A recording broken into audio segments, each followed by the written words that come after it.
Welcome back, everyone. I hope you're all suitably refreshed. We are now very fortunate to be joined by a fantastic panel of speakers to discuss and explore further why digital skills are so important for the arts and cultural sectors and how we might nurture and support the next generation of talent in our industry.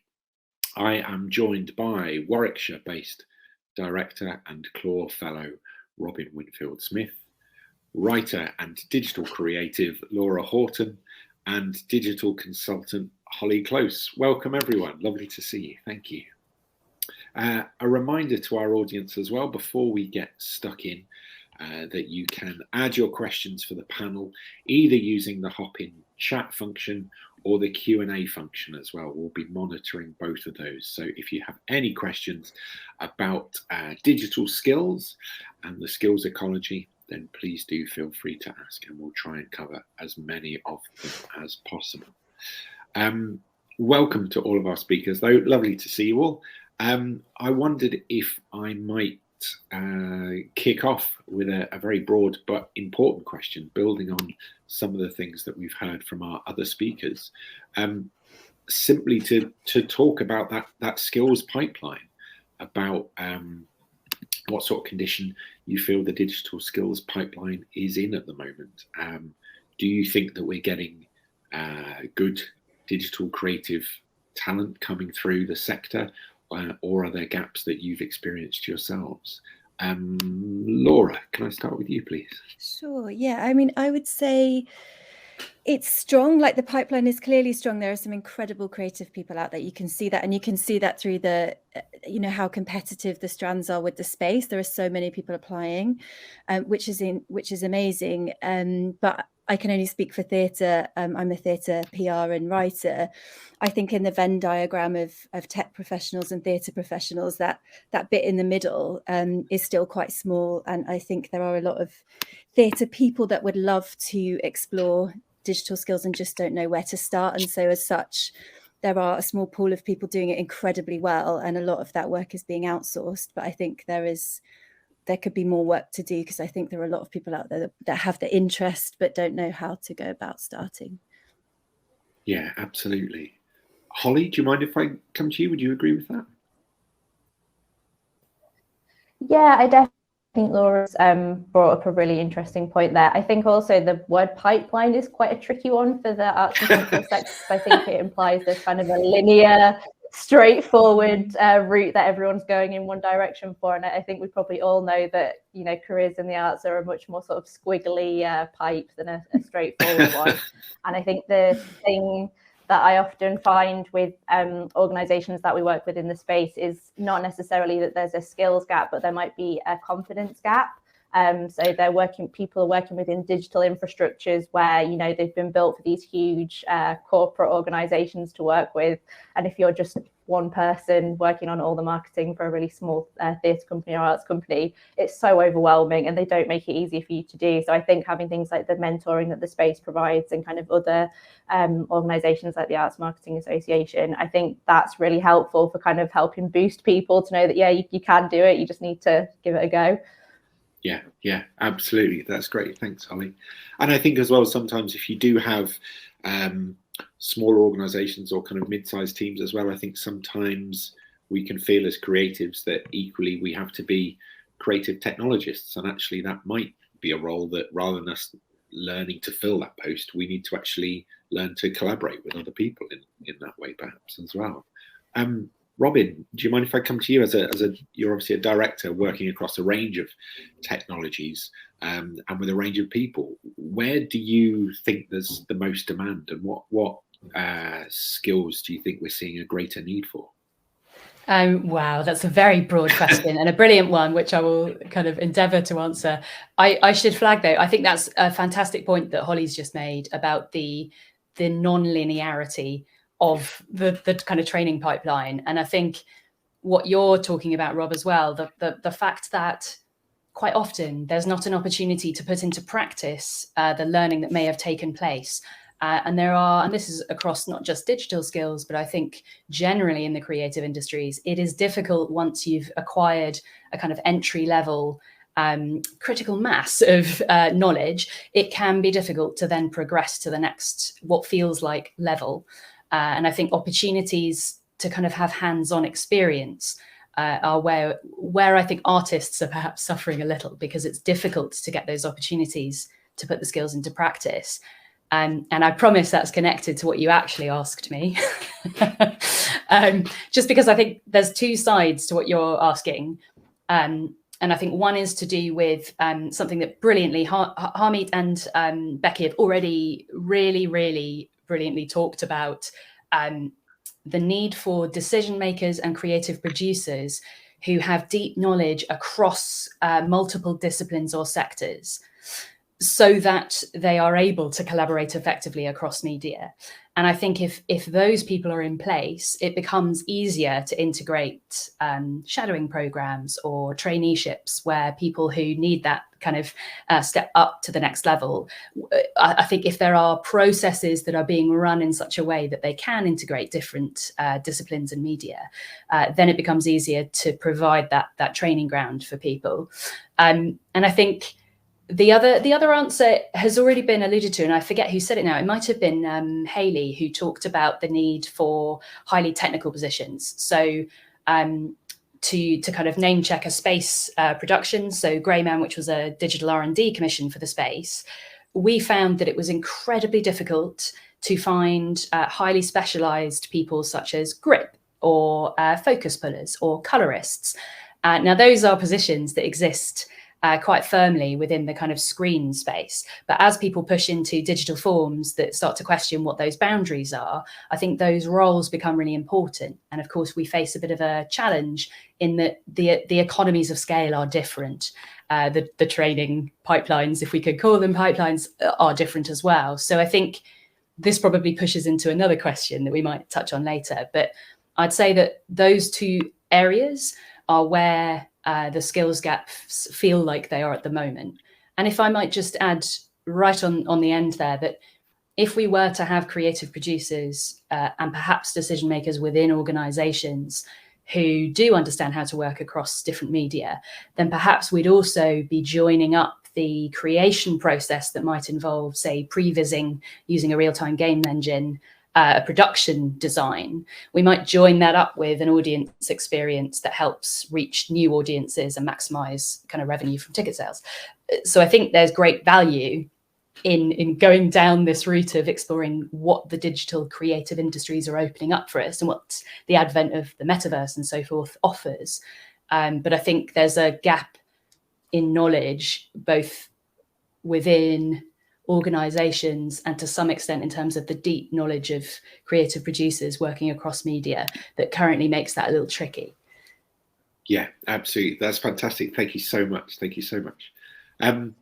Yeah, it's really interesting, isn't it, that I think particularly for those who might be starting out in a career in the arts, or who might be embarking on a second career, you know, they might be that they've been in a post for a certain length of time and want to kind of evolve into something else.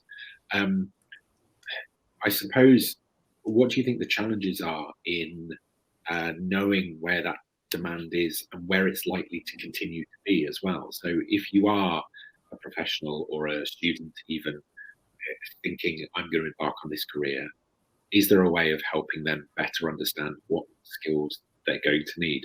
I'm conscious I'm kind of asking you, how can we tell the future, which is very, very difficult. But I suppose, Laura, if I could maybe come first as someone who's done exactly that. You know, you've done some fantastic work that you cannot possibly envisage you would be doing when you were first undergoing training. No.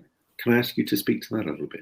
Yeah, it's a difficult one, because I actually am a massive Luddite, and I know this is like not the place to say that, but I got involved with the space as a publicist, and then knew that I wanted to be an artist, and was really lucky that the space really unlocked things for me, and that I was able to have conversations with you, and you asked me like what I wanted to do. So there was sort of a multitude of different projects that I was interested in. And I would never have, there's no way that I would have done any of these projects without the space and sort of the belief in me that I can get past my tech phobia. And I worked with brilliant Holly, who's just been incredible, and sort of building my career. You know, the space was excellent in introducing me to people that could help. The difficulty I've found is that once the project ends and your funding's gone, it's really hard to know where else to go. So I've got 2 projects that are just sort of sitting there that I'm like, don't have the capacity to continue. So I don't know if that answers your question. Yeah, it absolutely does, and I would say as well, Luddites are very, very welcome. I think it can be very, very good to be a Luddite, or to be cynical, or to be anything like this. I think it's really, really good to say specifically, and this echoes what we've heard one of our earlier speakers say as well. You know, making sure that there is a strategic reason for using the technology in the first place as well, making sure that it is genuinely going to achieve something for you. If you are going to embark on, again, what we've heard today might be a very long and drawn out and painful experience, and a frustrating experience, and all sorts of things. So making sure that you know that your final destination is one that is genuinely valuable to you, I think is hugely important. Holly, do you mind if I come to you just to ask, so we've heard from Laura that obviously you were giving us support in different areas as well, and again to hear a little bit about how your own role has evolved. Were there things that you were able to see that allowed you to kind of understand what sort of skills you were going to need to develop? Were there any moments like that? There might not have been. To be honest, Rob, there really wasn't. Like, I think with a lot of the kind of digital roles for marketing and distribution, it's kind of, you know, you sort of become like a bit of a Swiss Army knife, I guess. So you're kind of there going, oh, you know, I understand how to put stuff on YouTube, so maybe I can figure out how to use YouTube ads, and then I'll learn a little bit more about that. And I think, you know, there's a lot of good flexibility in that, and sort of the power to go out and, you know, find the resources to sort of upskill yourself to do that. But I think that is then kind of relying on the sort of you as a freelancer to go and find those resources. And I think, you know, it's great that organizations like the Space are kind of finding places for people where you can help upskill them.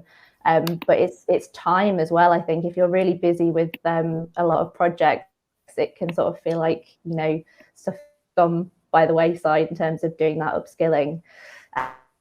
But yeah, it's just been learning little bits and bobs and very good at Googling things, I think, Rob. Yeah, fantastic. Robyn, do you mind if I come to you just to sort of build on what we've heard there as well about, are there any areas where we can better help professionals and students to predict and understand the skills they're going to need? Well, I'd echo what Laura and Holly have said about the Space. So I think it's fantastic that there are organisations seeking to provide those skills and providing a range of ways to do that. So not just the resources on the website, but also funding opportunities, individual mentoring. I think breadth is important because there are so many different needs. And I should say that, Futures Academy, ScreenSkills, those are other examples of organisations who are making available reports that look at, well, where are the skills gaps and how do we address them? So I think, again, it's sort of praising the shape that we're in. And I think there's probably something that can be done around those small companies and freelancers who are thinking in exciting directions and receiving funding from, say, the Space to do, formally innovative projects that test something and are prepared to fail. I think that I think it was Holly who mentioned it's fantastic that those opportunities exist.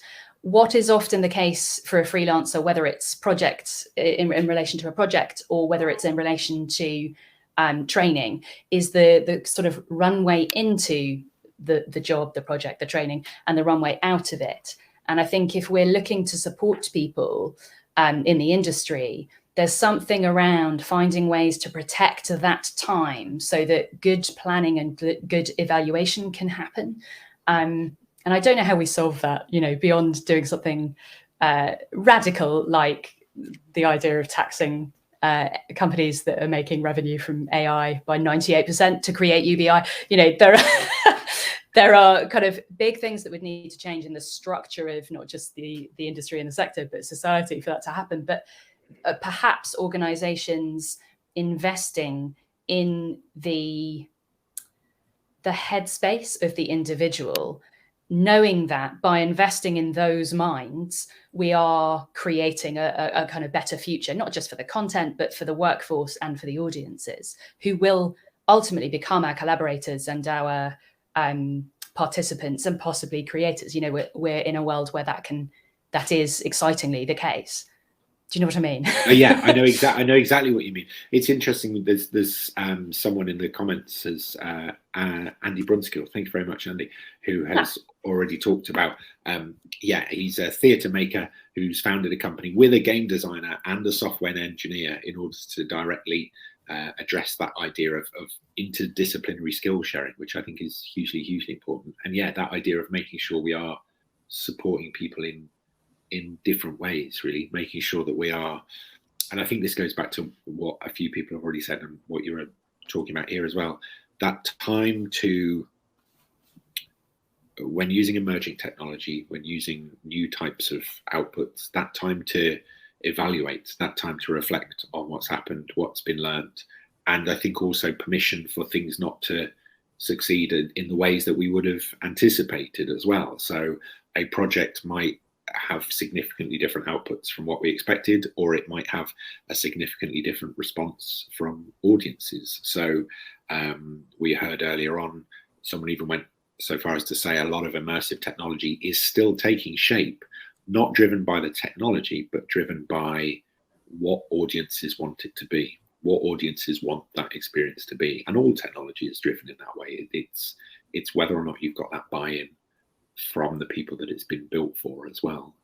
So yeah, I think almost that permission to, I'm not going to say permission to fail, that feels like it's too despondent, but I suppose that ability to say we're going to build reflection into this, and it's okay if things didn't do what we thought they would do. Does that? Yeah, Becky talked about the artists breaking things, and I feel like particularly with emerging tech, like that is what's exciting. Also for the people who are running that tech, to see the tech break allows them to understand how to look after that tech better. So I think, having spaces where that ability to break things is all right, a sandpit, I suppose, is really important. Yeah, absolutely. Holly, do you mind if I come to you and ask you to expand on something you said before? Because I think this chimes in this as well. You're saying it's not just about skills, it's about confidence when you're working with organizations as well. Can I ask you to expand on that? Because I think that is something that's incredibly important. Yeah, so I think particularly I'm coming at this from, the perspective of, I work with a lot of organizations using social media. So that's something that people are used to using kind of in their sort of leisure time as well.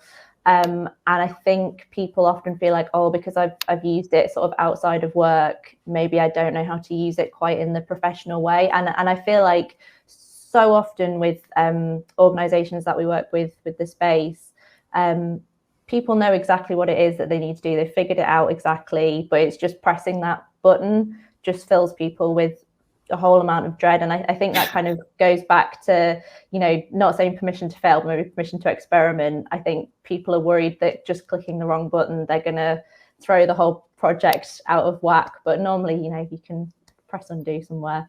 And I think as well, sort of on the flip side of, there is sort of the tricky thing with, Facebook, Twitter, so all those things, the sort of mysterious algorithm that others can really explain quite what they're after, because it changes week to week. I think that can also really knock people's confidence as well, because something that worked brilliantly as a strategy last week, last month, last year could absolutely bomb. And I think that can be really disheartening for people. And also, I guess kind of within that infrastructure as well, there's kind of an expectation that, everything you post should be going viral, and every film that you put out, you should be getting millions of hits because some teenager filming themselves unboxing something in the States got 2 million hits in a day or something. And I just think the sort of, I don't know, how we measure that success does need to be different, because, that kid is doing content creation full time, or the people that are putting out these really viral videos have a lot of money for ads and a lot of money to sort of spend on the production value. So I think people also sometimes just get a bit like, oh, you know, we only got 7,000 views on this live stream, but if you had 7,000 people in the theatre, you'd be delighted. So I think it's just it's figuring out how we measure success for the arts in a sort of environment that is often built on trying to make money. Yeah, absolutely. And in fact, Laura, do you mind if I come to you, because we've had a comment in the chat here, people talking about continuing opportunities for people, and talking here about real opportunities for artists to connect. And again, this is Melissa. Thank you very much, Melissa, who's asked this question, particularly in the context of people recovering or dealing with long-term illness, disability. People have been developing their work during pandemic times, but that idea of artists being able to connect, I think, is incredibly relevant more broadly than that as well. Can I ask you to talk to that a little bit, because I think there is maybe a sense that that barrier to creative digital skills sometimes is that kind of infrastructure, it sometimes is that access. Yeah, I think it definitely is. And I also don't think the industry is very good at encouraging connection. Sometimes I've found that there's a lot, because it's so competitive, people sort of pit themselves against each other rather than working with each other to figure out the best way to move forward. So I think that's incredibly hard. And then also, as an individual person, I spend most of my day on my own. Like, this is probably the most social my day's going to be. So it's hard to know how to go about, other than social media, how to go about meaningfully connecting with people and figuring out what else is going on and who's doing what. I think that's definitely something that buildings and organizations could help with a little bit more, in terms of opportunities to network and see what's going on, because it's not very easy, and it's not very easy to know also how to communicate yourself. I think as a former PR, I think communication is always what everything falls down with. That's when you've got your project, like with digital, you can theoretically communicate to the whole world, but how do you find your people and your audiences meaningfully? And I feel like everyone's flailing around post pandemic. I mean, we're still sort of in the pandemic, you know, people are still getting COVID, and it's been such an upheaval. I don't think people know how to reconnect with each other super well. And I'm finding with a lot of theatres, some of them are really embracing digital, other people are just pushing it to one side. It's hard to know where to go to continue those conversations. Yeah, absolutely. And it's interesting. I know through our mentoring program, and I'm sort of saying this in a way that I'm hoping will give comfort, but if anything, it's simply saying that problem is pervasive throughout the entire sector, that even people at large organizations do often feel that even in a large organization, these digital creative skills might sit in the hands or job descriptions of a comparatively small number of people as well. And that idea of almost siloing digital creativity, or certainly siloing the people that would really benefit from someone to talk to and bounce things off and just get those kind of sense checks, is still incredibly pervasive. I wonder if it's worth talking about sort of slightly more dramatically, because I think there does seem to be a consensus that particularly during lockdown there was an exodus of creative professionals leaving the sector.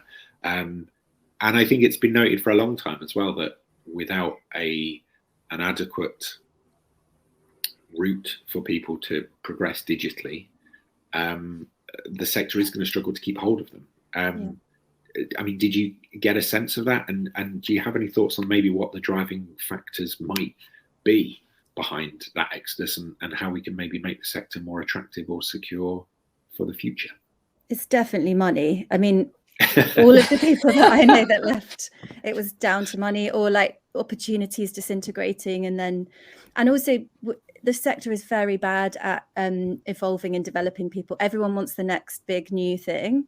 And so once you've created something, it's sort of on to the next. So I don't think we're very good at providing people those opportunities to keep going. And I think people just were very fatigued. Like, I feel like in theatre, I feel like I'm fighting all the time, doggedly going all the time to try and make it work. And so I think with a bit of reflection time, a lot of people just thought that there are other industries where I'd be more valued, perhaps, which is sad. So I mean, yeah, money is probably the answer, but or a big answer, but I don't know any rich people.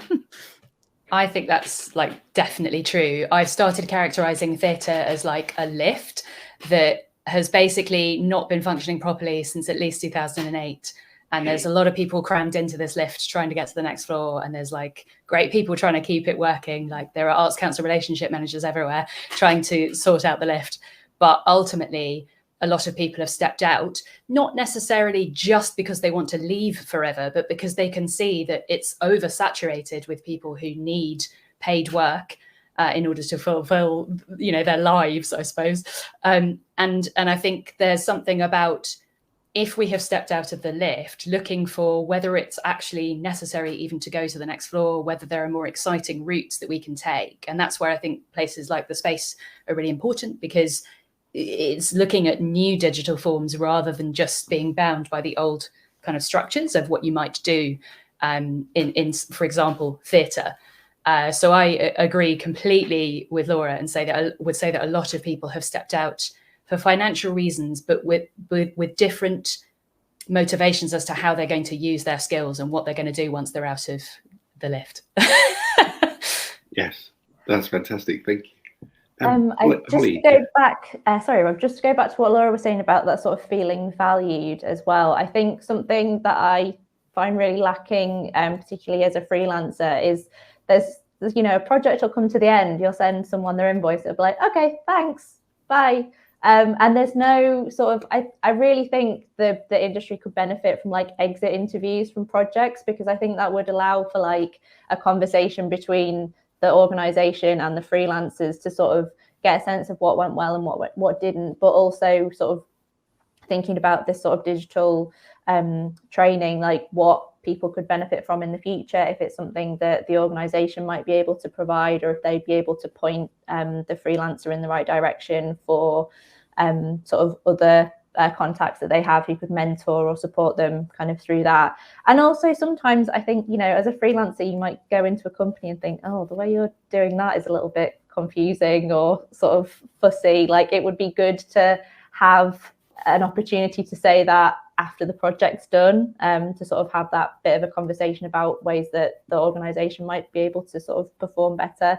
And I just think that would help people feel a bit more like a valued person rather than another invoice that's been added at the end of when the grant money's been paid back in. Yeah, that's fantastic. You've got a round of applause in the comments for that, Holly. So, yeah, very, very popular suggestion. Yeah, wonderful. And I would say to those of you using the comments, thank you so much. Please do keep using them if there's any questions that you want to ask the panel as well. We've still got a few minutes more. So if there's anything at all that you want to ask, then please do use that comment section. If anyone's already asked anything that I've missed, apologies, I will keep checking through. I should stress as well, lots of people using the chat to post opportunities for other skills boot camps, other training opportunities as well. So please do check those out now or after the session as well. That's fantastic. Can I flag a quick thing? Yes, just please. Jumping straight off of what got the round of applause. Like, I think there is an openness amongst organisations who have the funds with which to achieve this, to bringing in freelancers to help with the running of the organisation, to help with governance. And I do think I sort of flagged the idea of, consulting with those minds who are coming up with ideas for how digital might evolve in the future. And I do think that what Holly's talking about is a huge problem across the industry, and that if freelancers were integrated into the running of organisations, it would become a natural conversation that we might have exit interviews, that we might have an additional week either side of a contract that is to do with that runway in and out of a project, so that we're beginning to, by serving the individual, I think we will serve the organisations and the wider industry. But it has to begin with individuals in this way. And I think we all acknowledge that the freelance artists are in no small way, particularly with theatre, they are the ones that make theatre work.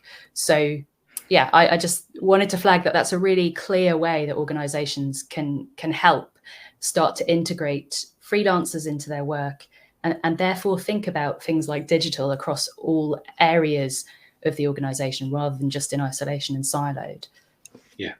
Yeah. I think there's sometimes, I know from my own time freelancing and from speaking to others as well, you can occasionally get brought in to fulfill a role and the parameters of that role have already been decided. And yes, you're not really even being asked to feed into something strategically. It's, we need you to post this many ads in this place. You know, it's going to cost this much and run from here to here. And you're not really getting a lot of opportunity to feed into that. You know, you're being treated as a kind of session musician rather than a collaborator or a fellow composer. So yeah, it's interesting. And again, very popular in the chat. So thank you, everyone. I'm going to ask, we're sort of touching upon this already, actually, but in much more of a kind of freelancer to client level way. I suppose if we were looking more at, again, developing the skill sales across the sector, are there any other kind of outreach or training initiatives or anything like that you'd like to see more of? Go on, Robyn. Laura's taking a breath. Taking a breath.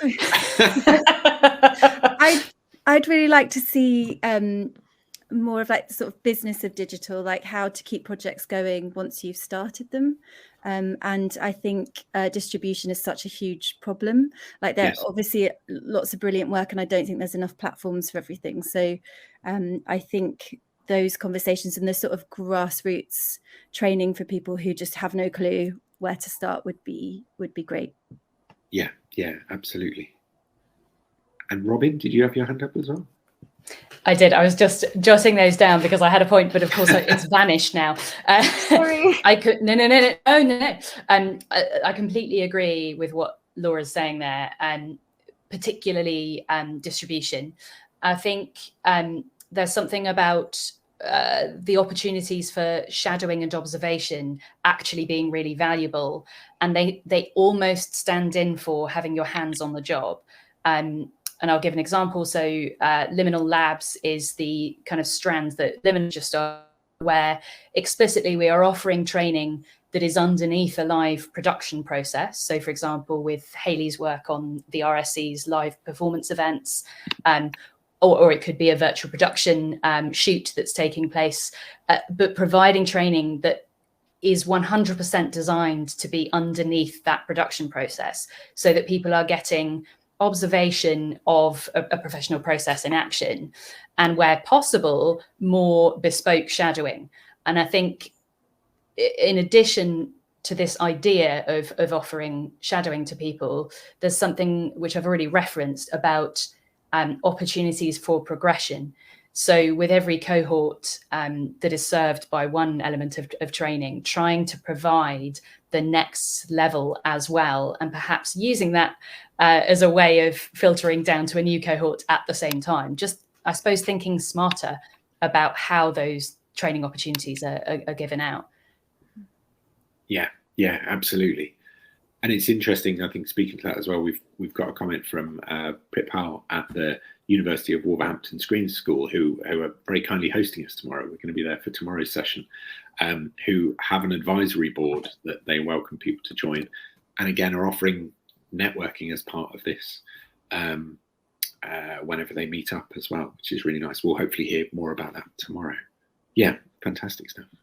And I suppose the last thing that I wanted to ask really, and again, this maybe follows to some of the things that Melissa was saying early on as well, about how do you think that, what do you think is working and maybe not working around access, specifically in training and development within the sector as well? It feels like lots of things went online due to lockdown. Are those opportunities still there? You know, are there things that you're seeing that you think are doing what they need to do? Again, that's incredibly broad. So it may be useful just to perhaps speak to your own experiences or other things that you've seen. I don't know. When you say access, are you talking about access to training broadly, or are you talking about different kinds of people accessing training? Like, do you see what I mean? Yeah, I'm just interested in the distinction.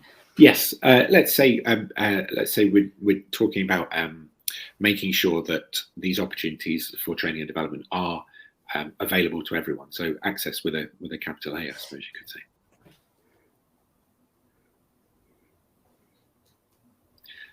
I'll throw in that I think, so I'm a disabled artist, and I think that a lot of training has been accessible to me.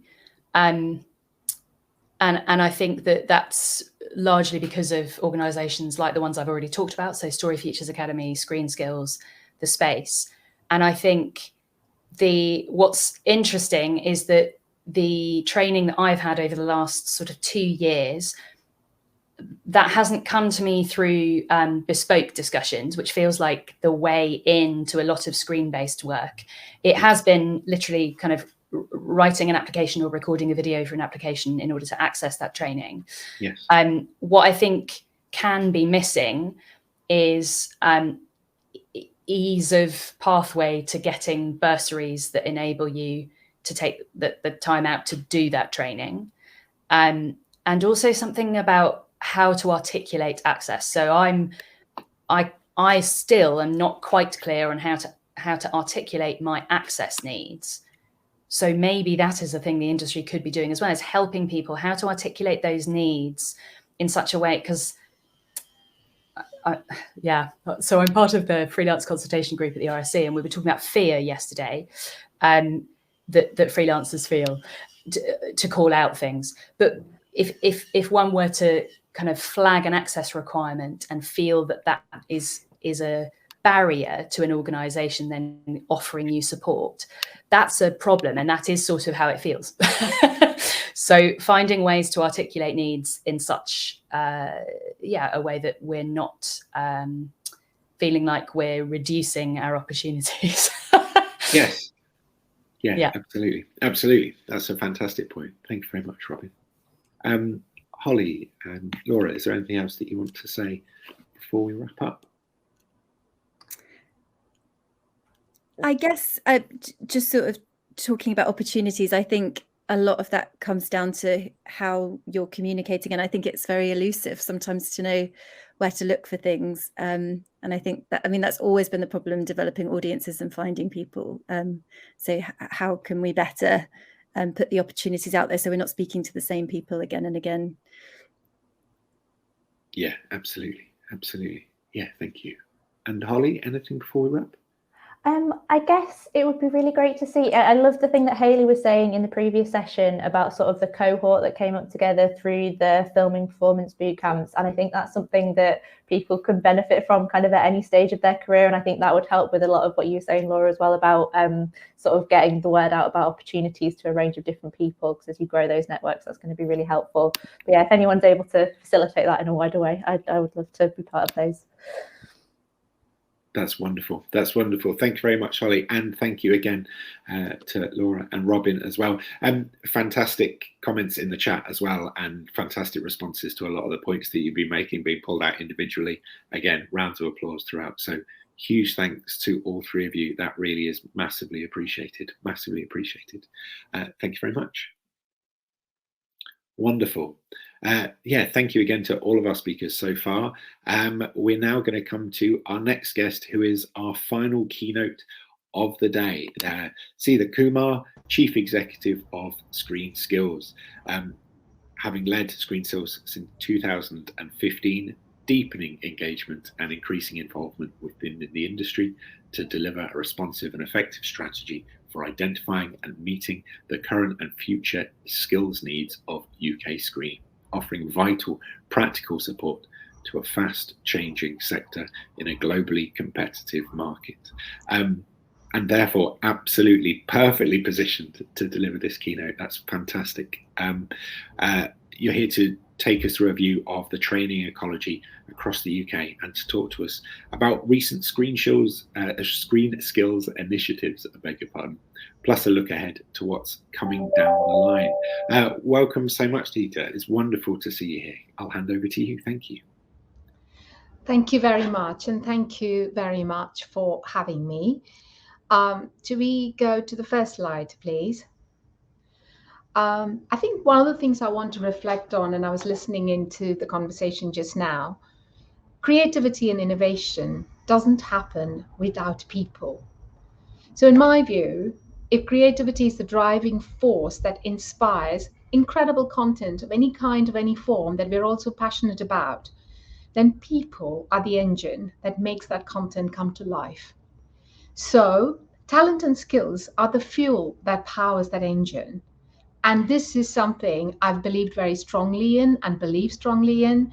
And ScreenSkills helps to provide that fuel, supporting, and this is really important, empowering people to enter the sector and so build lifelong careers. Next slide, please. I think it's really important to say that ScreenSkills is industry-led and shaped. We work with a range of partners, broadcasters, streamers. We work with Beck2, we work with Pact, and we work with a range of production companies all across the UK. And I would say at any moment in time, it's the value and time in kind that they give us that helps us deliver on our mission and our purpose. Next slide, please. So what is ScreenSkills? It's the only skills body for the UK screen industries. It's entirely industry funded and business led. And our mission is to really take what I call a pipeline view of the industry and of people. So it helps to train people at every career stage who make UK content. And what we do is we cover the screen sector. We cover animation, children's, film, games, high-end television, unscripted television, and visual effects. And what we also do is we work really hard beyond screen across the creative sector to look at where are the areas of crossover skills and how do we, via partnership, smart working, really think about the freelance workforce. We see ourselves, because we are industry-led, as a strategic leader. And it's not been easy, but we worked really, really hard to bring the sector together under a single strategy. Because the thing is, if you work together, you can work in a sensible, unified way to find sustainable solutions to challenges. And the other thing is you can then be informed by industry intelligence as well as data. And what we really are is we are committed, and we do want to have a highly skilled and inclusive workforce, because again, I come back to the point about people being the fuel, because if that's the fuel and the engine, then in which case that's critical, because we do want our sector to grow, burgeon and thrive UK-wide, but also globally. Next slide, please. So one of the things that's really important, obviously, is if you want to work for a sector, you need to understand it. And we work really hard to do so. A lot of people who work within the organizations are former practitioners, but we also, as I said, work a lot with people at the coalface who very, very generously give their time. The screen sector is an R&D sector. By that, I mean it's constantly evolving technologically, business-wise, and creatively. It is project-based, and a big chunk of the workforce is freelance. And we believe there are about 24,000 odd businesses operating, and 2/3 have fewer than 5 employees. So to kind of provide a coherence feels really key, because if somebody doesn't provide an umbrella, how else do we standardize it? How else do we bring the best of information resources? And also, how else do you work together to define what good looks like in terms of behaviors? Because that's really important in terms of leadership, but as well as working practices, and which feels really important in a casualized, project-based global industry. Next slide, please. So what are our priorities? We focus a lot on reducing skills gaps and shortages. And the way we do it is we come back to industry insight and data. And we do this continuously because the sector is constantly changing, the shape of jobs is changing, and we feel it's really important to work hard to provide consistent, high quality professional training, and also really broad opportunities for people, whether you're an early or mid-career. Because in our world, you don't really have clear career pathways. So in a way, you've got to help people pivot, zigzag, explore, open windows, and see what might be for them and help support them as they get there. The other element that's really important is how do we collectively build a fair and inclusive workforce? What does that really mean? Not just in terms of diversity, but what I think is really important, inclusion and inclusive behavior. How do you help people feel that the barriers are there for them to ease? How do we help them ease the barriers? How do we help people who get in feel they can belong, feel that they can propel themselves forward? And this is regardless of what your background is or what your educational attainment is. We want everyone to feel the magic that this career can offer is there for them. And how can we help them enable that? That, again, feels really key. The third point is we work across the UK. Now, the industry is a global one and it operates UK-wide. It is a mobile industry because you just don't know where you're going to film or shoot. But we want people to feel that the opportunity to work in the industry is available to all. And that is really key. And to do that, you have to work, in fact, really hard to build enduring, impactful partnership and collaboration. Because if you bring like-minded people together, we have the opportunity to be bigger than the sum of our parts, shape, influence, and also work together to influence and talk to, say, government to enable economic growth and to get the right skills policies. Next slide, please. So how do we do that? Well, we have 5 funds, and I will be honest with you, funding is always a challenge. Any small organization such as ours, any charity will say that. And I think one of the challenges we as a body has had is what I would call sometimes the flip-flopping of funding and sometimes incoherent or inconsistent skills policies. However, where we are strong is we are led by industry and we manage 5 industry funds paid for and supported by the sector. So we have the Animation Fund. It was created in 2013 and it's invested over 400,000 in training and career development for the UK animation industry. There's Children's, because again, it feels really important to support children's live action. Film, which was one of the earliest funds, and that actually was created way back in 1999. And then High-End TV, which in the last decade, and this year, in fact, just 2 weeks ago, not even 2 weeks ago, last week, celebrated 10 years of the fund. Brilliant fund. It's grown exponentially. 33 million has been invested.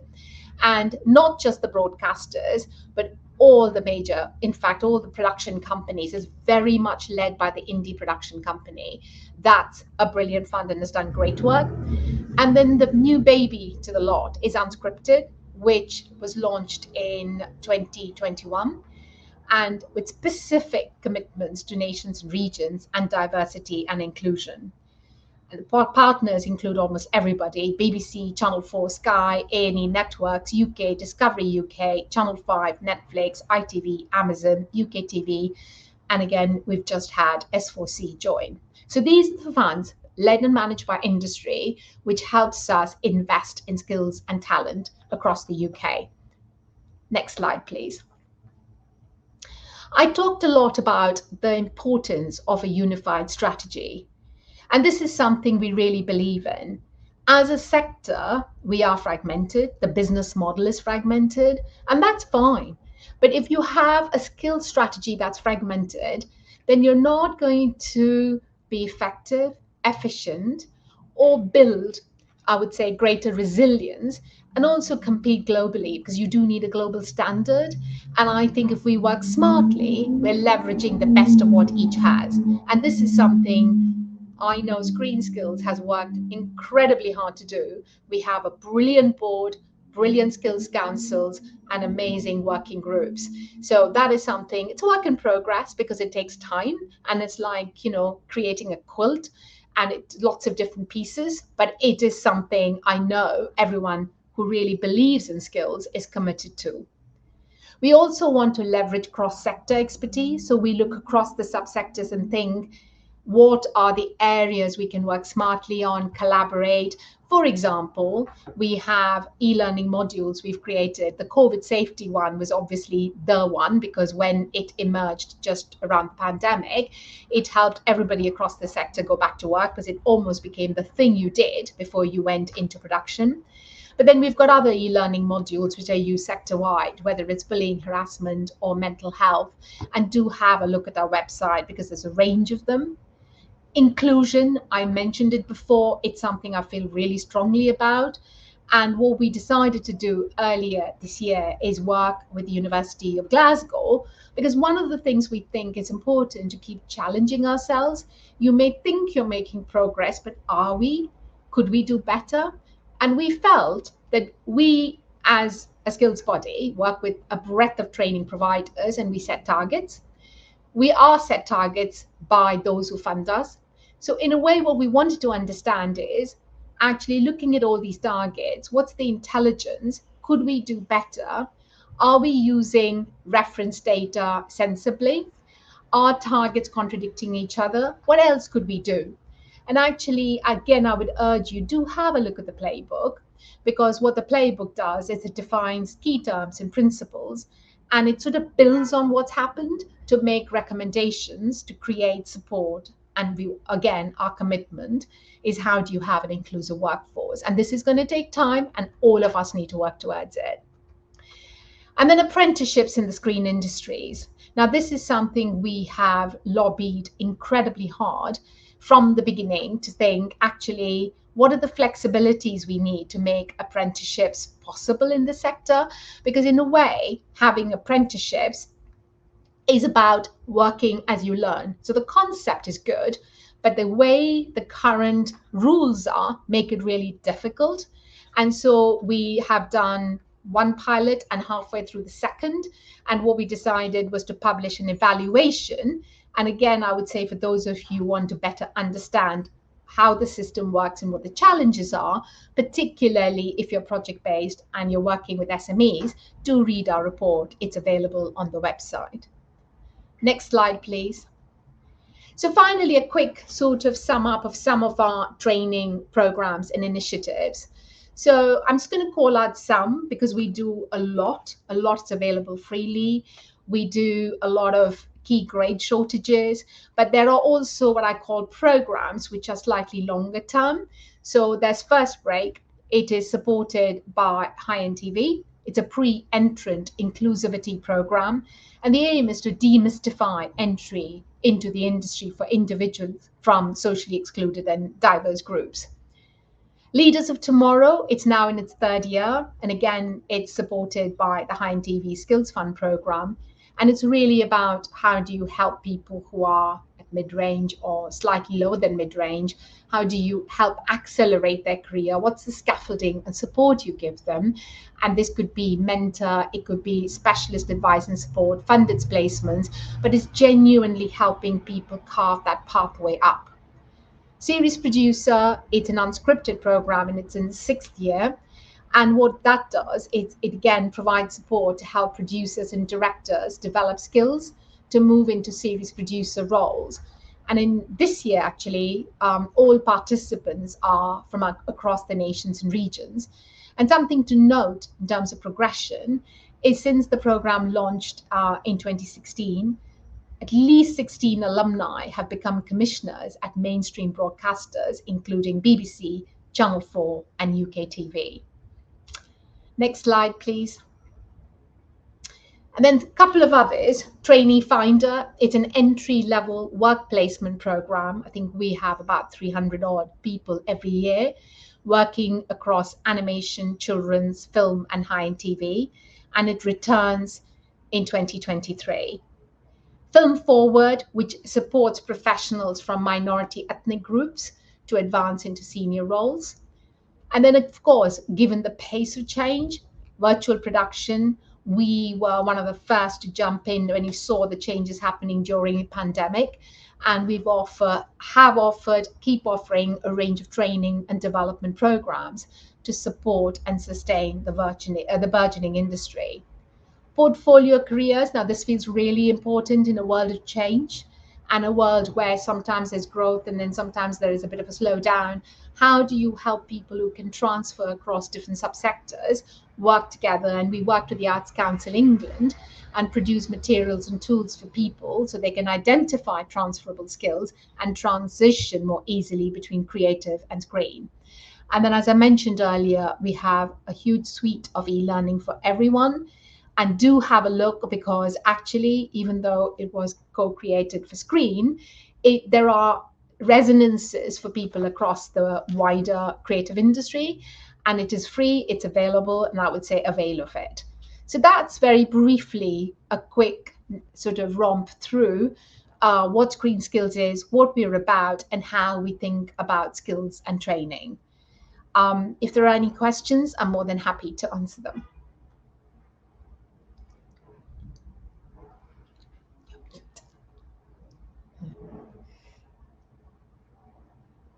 Rob, you're mute. Sorry. Thank you so much, Seetha. That was fantastic. I particularly loved the language you used again about helping people to pivot, zigzag, and explore, absolutely echoing the experiences that we've heard from earlier on. That's fantastic. Thank you so much.